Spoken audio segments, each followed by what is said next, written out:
Allah razı olsun.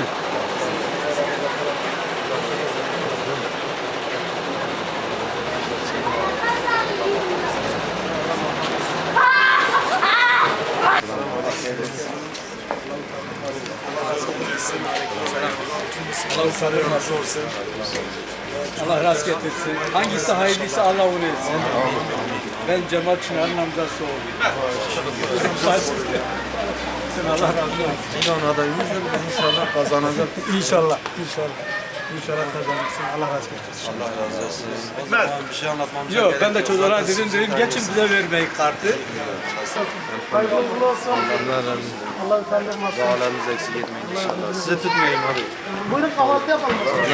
Allah razı olsun. Vallahi.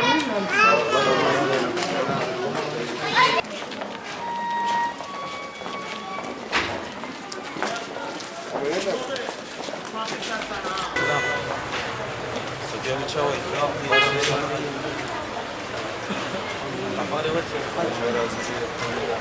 Şehirli mi? Kim be? Vah. İhsan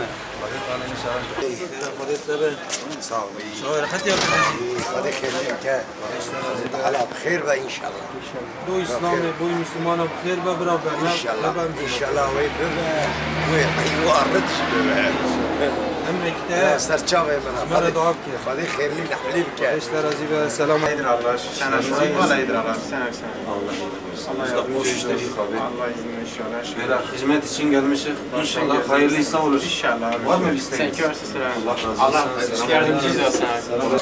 Bunu konuşturalım.